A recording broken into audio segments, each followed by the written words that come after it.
Good morning, students. Today we are going to study your poem number 6 in the book Flamingo, class plus 2, Art Jennifer Steiger. So, very first of all, we should get to know about the poet of this poem. You know that Adrienne Rich is the poet. She was born in Baltimore, Maryland, USA. She is widely known for her involvement in contemporary women's movement as a poet and theorist. यहाँ ये बात जो है जानना बहुत ज़रूरी है कि एड्रिन रिच जो है बहुत फेमस रही है अपने जो है इन्वॉल्वमेंट के लिए, जो विमेन के प्रोग्रेस के लिए, डेवलपमेंट के लिए जो भी मूवमेंट्स चले थे उसके अंदर काफ़ी इनकी अच्छी इन्वॉल्वमेंट रही है और इस बारे में जो है इनकी अपनी कुछ थियोरीज भी हैं. She has published 19 volumes of poetry, 3 collections of essays and other writings. So you see that how big range of volumes of poetry she has published. 19 volumes of poetry, very big achievement, you know. A strong resistance to racism and militarism echoes through her work. अब racism का मतलब होता है कि एक जो है race के ख़िलाफ़, एक नस्ल के ख़िलाफ़ जो है, जो एक बहुत ज़्यादा एक विरोध होता है वो नज़र आता है इनकी पोएम के अंदर. और सैन्यवाद जो कि तानाशाही की जो है तरफ संकेत करता है, इनका भी जो है एक विरोध इनकी पोएमों के अंदर, इनकी रचनाओं में झलकता है.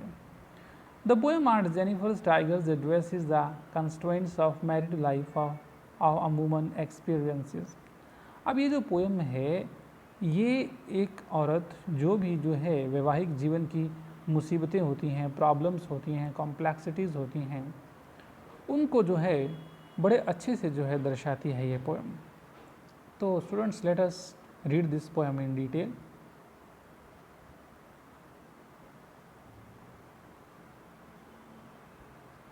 तो बेटा आपका जो है एक फर्स्ट जो क्वेश्चन है वो ये कह रहा है बिफोर यू रीड में, what does the title of the poem suggest to you. इस पोएम का टाइटल आपको क्या सजेस्ट करता है. Are you reminded of other poems on tigers. आपको कुछ और पोएम अगर पता हो टाइगर्स के बारे में तो वो बताइए. तो इस क्वेश्चन का आंसर जो है हम इसके टाइटल को देख करके जो है लेना चाहेंगे. You see here it is given Art Jennifer. Art Jennifer is the character, or you can say the leading and the only character in this poem of Adrienne Rich. And she has created tigers. She has created tigers which are totally against her own character. Means they completely contrast with the real life of Art Jennifer. Art Jennifer wants some positive, some great qualities in her life, and she depicts those kinds of qualities in creation of her tigers. So that's what Art Jennifer Steiger, the title, suggests us. So let us move to the poem now. So very first paragraph we are going to understand now. Art Jennifer Steiger sprints across a screen, bright topaz denizen of a green. They do not fear the man beneath the tree. They pace in sleek chivalric certainty. So here the poet says, Art Jennifer Steiger sprints across a screen. कि art Jennifer के जो tigers हैं वो एक screen पर जो है उछल कूद करते रहते हैं. प्रेंस का मीनिंग होता है एक तरह से उछल कूद करना, मस्ती करना. Bright topaz denizens of a world of green. Bright topaz denizens of a world of green. This line also has been said about the tigers of Art Jennifer. Art Jennifer के जो टाइगर्स हैं वो दिखने में जो है बड़े ही bright नज़र आते हैं. इतने ब्राइट हैं जैसे कि जो एक डायमंड होता है, एक स्टोन होता है, topaz, very precious that is, उसकी तरह ब्राइट है. और ये जो टाइगर्स हैं they are the denizens of world of green. Denizens of world of green का मतलब होता है, डेनिजन्स मतलब एक तरह से inhabitants, citizens, residents of a particular place. तो ये जो टाइगर्स हैं ये वर्ल्ड ऑफ ग्रीन के जो हैं इनहेबिटेंट्स हैं। वर्ल्ड ऑफ ग्रीन का मतलब होता है फॉरेस्ट, जंगल, मतलब कि ये जो हैं जंगल के जो हैं निवासी हैं, जंगल में रहने वाले हैं। It means that they are completely free. There are no boundaries for these tigers. They are fully free in their decisions, in their movements, etc. They do not fear the men beneath the tree. ये जो tiger हैं ये पेड़ के नीचे जो है खड़े हुए लोगों से, पुरुषों से बिल्कुल भी नहीं डरते हैं। यहाँ आपको फिर से बता दें कि जो दे है, दे का मतलब होता है टाइगर, यहाँ टाइगर के लिए यूज़ हुआ है। बिनेथ द ट्री का मतलब होता है पेड़ के नीचे जो है कुछ आदमी लोग खड़े हैं। This is a part of the scene. जो सीन उसने जो है क्रिएट किया है पैनल के अंदर एम्ब्रॉयडरी से, कढ़ाई से, तो उसमें जो है टाइगर्स चलते हुए दिखाए गए हैं, एक पेड़ के नीचे खड़े हुए आदमी दिखाए गए हैं, और उन आदमियों से ये शेर बिल्कुल भी नहीं डरते हैं। They pace in sleek chivalric certainty.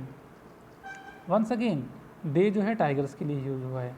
ये जो टाइगर्स हैं ये जो है पेस करते हैं, मतलब मूवमेंट करते हैं, वॉकिंग करते हैं।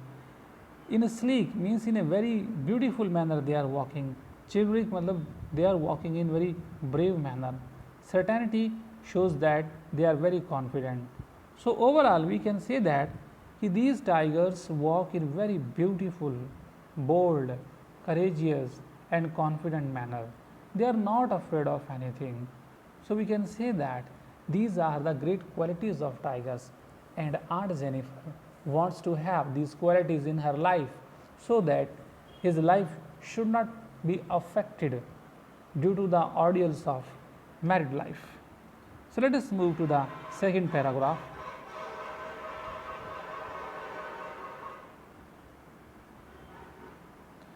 So second paragraph says, now Aunt Jennifer's fingers fluttering through her wool. Aunt Jennifer's fingers fluttering through her wool find even the ivory needle hard to pull. The massive weight of Uncle's wedding band sits heavily upon Aunt Jennifer's hands. So Aunt Jennifer की जो fingers हैं fluttering through her wool means they are trembling. Fluttering का मतलब यहाँ पे एक तरह से जो है quiver करना, shiver करना, tremble करना, कांपना होता है। तो इसका मीनिंग ये हुआ कि जब वो जो है अपनी ऊन से जो है डिज़ाइन बना रही है टाइगर्स के, तो उसकी जो उंगलियां हैं वो कांप रही हैं। Why they are trembling? Because she has lost her confidence in life. She feels physically and mentally very weak. That's why her fingers are fluttering, trembling, you can see. Find even the ivory needle hard to pull. और इतनी कमज़ोरी वो महसूस कर रही है कि Ivory की बनी हुई जो सुई है, नीडल है, जिससे कि वो डिज़ाइन बना रही है, उसको खींच पाना भी जो है उसके लिए बड़ा मुश्किल हो गया है। सो आइवरी जो है एक तरह से आप कह सकते हो कि एलिफेंट के जो दांत होते हैं बड़े, वो हैं, और ये वो चीज़ है जिससे कि उसकी वो सुई बनी हुई है। The massive weight of uncle's wedding band. तो सबसे पहले आपको पता होना चाहिए कि अंकल्स वेडिंग बैंड ये कौन सा बैंड है। तो वेडिंग बैंड होता है विवाह के समय जो एक ब्राइड जो है जो बड़ी बड़ी सुंदर सी चूड़ियाँ पहनती हैं, विवाह का चूड़ा, उसको जो है वेडिंग बैंड बोला गया है। तो आंट जेनिफर जो है इस वेडिंग बैंड का बहुत ही ज़्यादा वेट महसूस करती है। Why? Because wedding band is a symbol of happy married life, and aunt Jennifer feels the weight of this wedding band. Usually क्या होता है कि वीमेन जो है इस वेडिंग बैंड का वेट फील नहीं करती हैं, because they find it quite light, rather you can say, because it reminds them that now they have their separate, a complete, a happy life. But this is not so. Sits heavily upon Aunt Jennifer's hand. इसका मतलब ये है कि aunt Jennifer ने जो wedding band पहना हुआ है वो बहुत ही भारी भरकम जो है प्रतीत होता है आंट जेनिफर को। रीज़न बता दिया, इसकी एक्सप्लेनेशन भी पीछे की लाइन में आ चुकी है। So it is corresponding to the same line number 3. So let us see now the last paragraph of this poem. This paragraph. When art is dead, her terrified hands will lie, still ringed with ordeals she was mastered by. तो point यहाँ कह रहा है, एक suppose कर रहा है कि सपोज आर्ट जेनिफर जो है मृत अवस्था में पड़ी हुई है, हर टेरिफाइड हैंड्स, उसके जो हाथ हैं वो भय से भरे हुए हैं, they are looking completely full of fear. तो उन्हीं हाथों की बात की गई है कि her terrified hands will still ringed with ordeals, कि उसके जो डरे हुए हाथ हैं वो अभी भी जो है, जो मुसीबतें, जो कॉम्प्लेक्सिटीज़ उसने अपनी मैरिड लाइफ के अंदर जो हैं देखी हैं, उनसे घिरे हुए नज़र आते हैं। It means that if we suppose that Aunt Jennifer is lying dead there, on her body still the expressions of fear are quite visible. The tigers in the panel that she made will go on prancing, proud and unafraid. और जो tiger उसे जो है उस panel में नज़र आते हैं, जो डिज़ाइन में उसने जो है बना रखे हैं, वो टाइगर्स जो हैं वो अभी भी प्रेंसिंग कर रहे हैं, उछल कूद कर रहे हैं, वो अभी भी फुल ऑफ प्राइड नज़र आते हैं और वो अभी भी जो है अनअफ्रेड हैं, मतलब बिल्कुल भी नहीं डरे हुए हैं। It means that even after the death of aunt Jennifer, her tigers have the same nature, they are exhibiting the same qualities, they are quite confident, they are jumping, walking and completely fearless creatures. तो बेटा ये थे आपके aunt Jennifer के जो है कुछ poems की जो है explanation.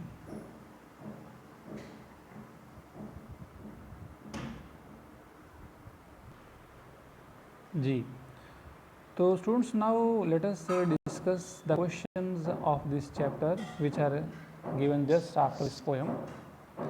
And our very first question is saying, how do denizens and chivalric add to our understanding of the tiger's attitude?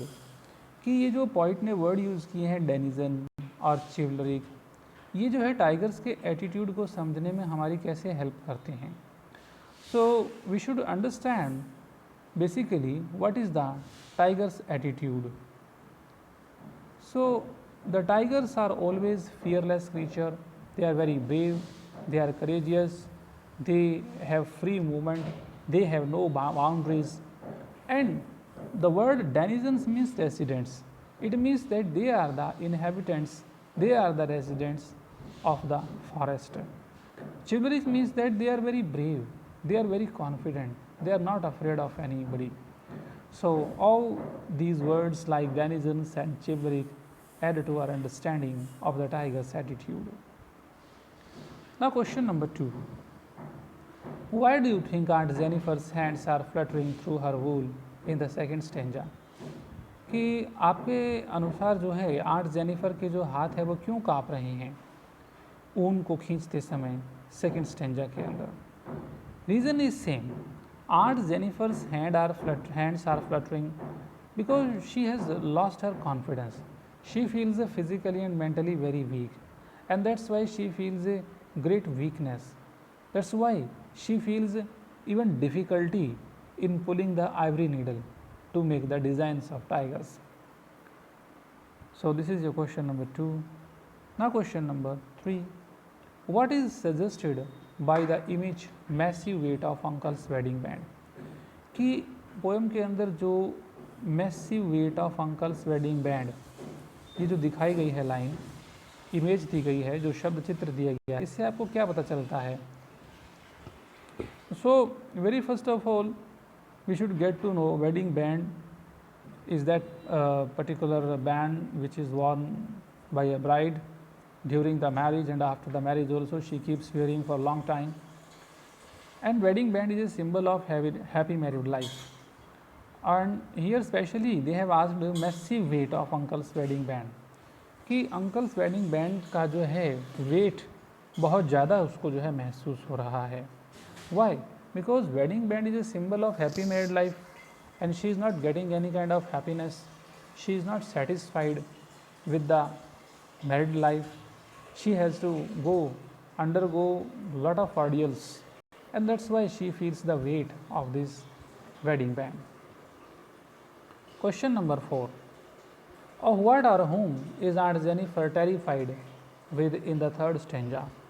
Third stanza के अंदर जो है आंट जेनिफर किससे डरी हुई है? यहाँ आपको ये बात बता दें कि she is terrified because of the ordeals of married life, because she has not got that kind of happiness which she expected from a husband, and that's why she has been shown terrified. And second thing, in the third stanza the poet assumes that Aunt Jennifer is lying dead, and the signs of those fear are still visible in her body, especially on her face. That's why Aunt Jennifer is shown as terrified. Question number 5. What are the ordeals Aunt Jennifer is surrounded by? Why is it significant that the poet uses the word ringed? What are the meanings of the word ringed in the poem? So, what are the ordeals Aunt Jennifer is surrounded by? Aunt Jennifer किन जो है मुसीबतों से जो है घिरी हुई है? She is surrounded by the ordeals of married life because she has not got the happiness as she expected.